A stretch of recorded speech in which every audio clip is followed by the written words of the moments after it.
Thanks for joining us at Right On Replicas, where we're proud to bring you the best scale model kit reviews on the planet. This review is brought to you in part by Rogers Hobby Center in Saginaw, Michigan, where the fun begins. This review covers the Tiki Trike, dressed up in Halloween colors just for the occasion. It's a 125 scale kit from MPC number 894. Now, this is the third kit re-released from the iconic Trike series, and it was initially released as the Digger Trike back in 1971. This is a direct reboxing of the 2005 kit with bonus decals. Now, Trikes have long been a part of motorcycling lore, but there was a lot of experiments in the early 70s, and custom builders like Ed Roth and Harry Bradley added their touches as well. Fortunately, modern versions are much safer with the advent of two front tires and a trailing third. Now, this kit includes 49 pieces, molded in white with chrome-plated, transparent, clear, orange, and green pieces, with water slide decals and soft vinyl tires. It sports a nicely detailed 4-cylinder Honda big bike engine, and the rear treads are nicely detailed Goodyear 1250 by 15 blue streaks. It's also got a metal axle, and up front is a Pirelli skinny bike tire. The finished model when you're done is about 6.5 inches long, 2 3/4 inches wide, and 1 3/4 inches high. Oh, that sounds like Newt tapping on the glass. He's our program director. What's on your mind, Newt? Am I talking too loud again? It looks kind of goofy. Why would a motorcycle have a roof? That's a good question. But this is what's called a show bike. Actually, it's a show trike because of the 3 wheels. And back in the 70s, they were perfect subjects for custom builders to show off radical new designs. Yeah, it does have that California custom vibe. Was this a real one-to-one item? Not that I know of. I think this was just designed by the model companies, but they had enlisted professional designers to come up with the plans. Here are the contents of the kit. It's pretty basic. The wheels are just great, and the 3 tones of windows are a real nice touch. So you can mix or match with any color motif that you have. The vinyl tire is excellent. We'll be using mostly Model Master liquid cement, sometimes super glue for small contact points, or even white or clear glue for the glass. So please follow along and heed the manufacturer's safety and use guidelines for any of the products that you see or hear used in the review. Here are the decals for the kit. They're very colorful, and they can perform pretty well under just coming off the paper on some warm water. There's not really too much in the way of contours, so they should just all go right on your model. Except for the one on the lower right, that's your bonus decal. It's much too large for this model and would probably look great on a car or something bigger. But you might want to use some setting solutions on that one. I started construction by gluing the 2 halves of the body together. You see a little piece of tape there to keep it in position. And then just keep a little pressure on it until the glue sets. Next, I test fit the seat into the interior, and I noted that it just clears the place where the rear window goes, but also the edges appear to be designed to fit flush with the fenders. But that's not how the box art looks. There's a little bit of a rise there, a taper off of the seat down to the fenders. So we'll be gluing it a little high in order to make that happen. To ensure that the roof did not separate from handling, I put some thin strips of styrene inside the roof and actually into the back there where it comes down for the license plate bracket area. And I glued those into position to strengthen the body. Once the reinforcing strips were dry, I added some putty to the roof in order to smooth out that seam and down the back through the window. I also outlined the seating area of the seat with a black Sharpie to give it a nice sharp line. And this is a variation from the kit's instructions, but I glued the seat and the frame into the body. I also painted the interior seat flat black. I used some Tamiya tape to tape off the seating area and then trimmed it off with a hobby knife. And I glued a popsicle stick to the underside of the seat for painting purposes. I assembled the two halves of the gas tank, and then I puttied around the seam after the glue had set, and then sanded that smooth for later. I sprayed the body with a couple of coats of thick gray primer and sanded in between coats. I added the popsicle stick to the gas tank, and I also glued in a couple of wooden toothpicks in order to keep those channels clear. They'll need to be glued to the frame later. I did a little pre-painting of the crevices inside of this body because I had assembled it all together, prior to the normal way, to make sure that it got coverage with the color coat.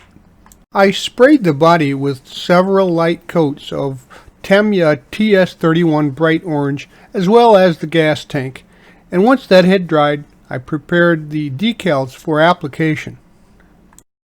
I refrained from using a lot of the decals for the model. I just really wanted to give it a portrayal of the Halloween spirit. So I used the Tiki face, the angry Tiki god there on the top and in the back and on the gas tank.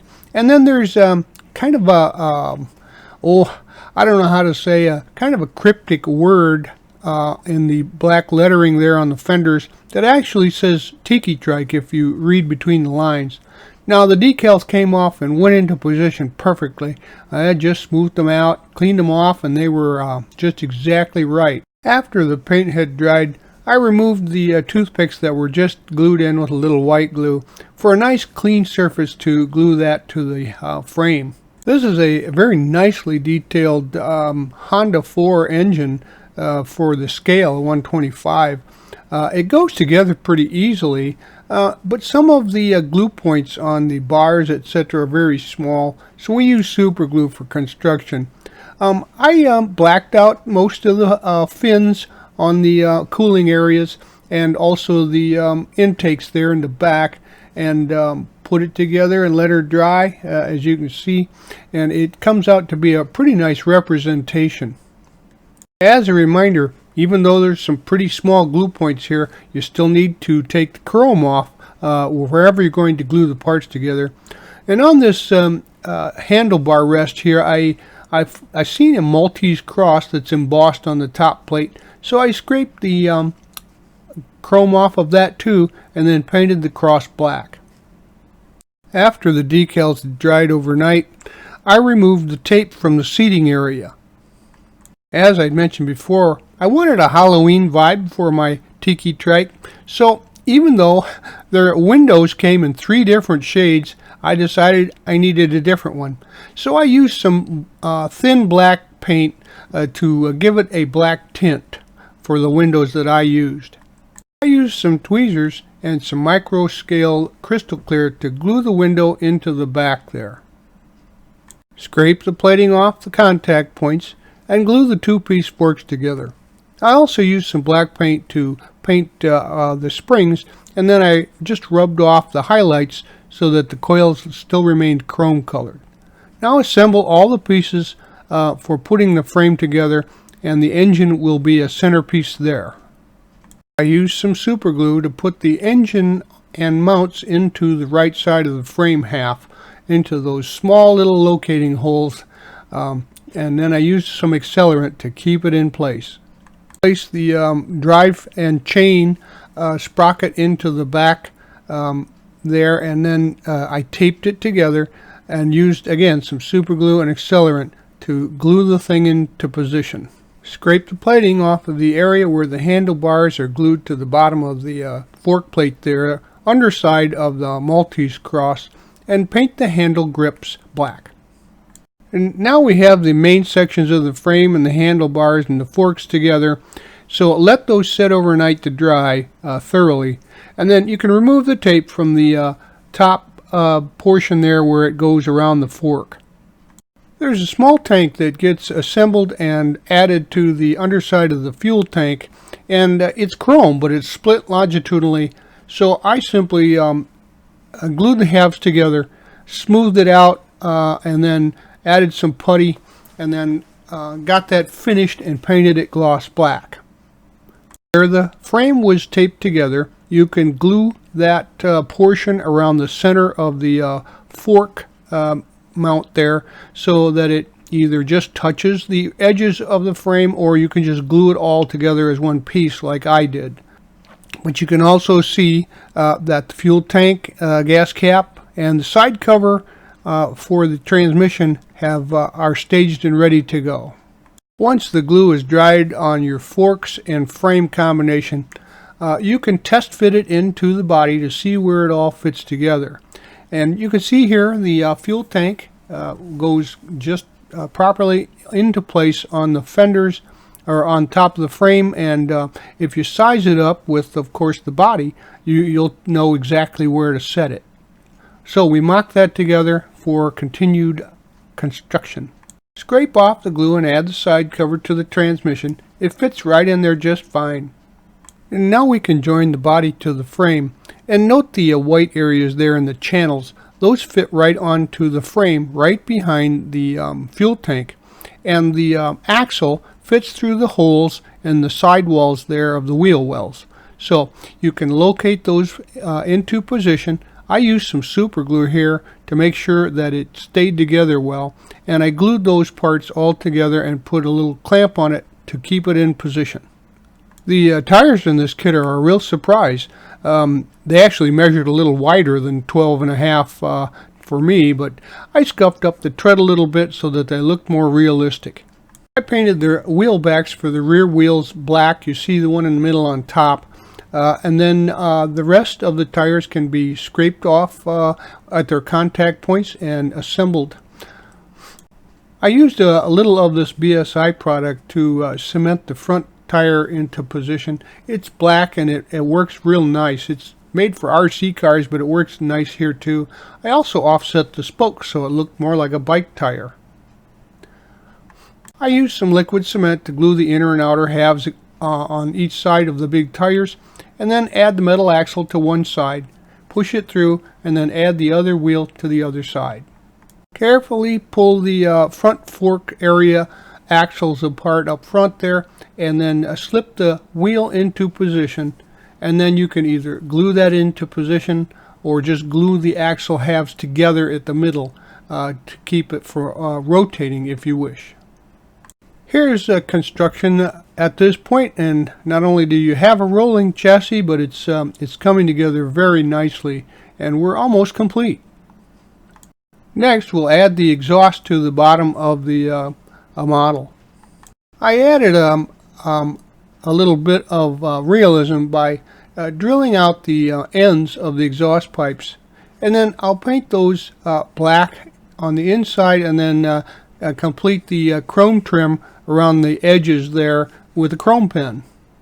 Scrape the contact points off on the 4 exhaust pipes coming out of the engine where they connect up there, and that's represented here by the white arrow, and the red arrow shows the junction bar where the rear section of the exhaust junction into that. Also, the white circles are where the rear section has some pegs and posts that go into some holes on the bottom of the frame there for positioning. Before we locate those 4 exit exhaust pipes, though, we're going to add the chute into the back there in that opening behind that small Tiki decal. The straps on the chute go right through the middle, so that gives us an excellent center line to center up those 4 exhaust pipes. So I used some slow setting epoxy glue here to make sure that they stayed in position. The foot pegs are detailed with a little black, and assemble the headlights and then scrape off the chrome and the indents on the backside and add those to the frame mounts. Well, there you have it. Now, this is just a fun kit to build, although it's not for the beginner. I would say because of the small gluing contact points, this is more for an intermediate to advanced builder. But if you want a subject like this that kind of brings up the past styling and design cues from early California motorcycle and trike vibe, This is one of the nicest ones that I think I've seen, and I'm certainly happy that they brought it back out. It's really kind of a stunning little model all by itself. On the shelf, it's distinctive, and this one is dressed out in Halloween colors because, well, let's face it, if you're cruising over to the Haunted Mansion on Halloween night for the party and pull up in this, you're going to be the talk of the town, so to speak. So if I were you, I'd buy one and put it on my shelf. Well, we hope you liked this step-by-step premium scale model kit review. And so that you don't miss any more, please subscribe to our YouTube channel by clicking on the icon in the lower right of any of our reviews. And you can find us on Facebook or our website, rightonreplicas.com. Thanks.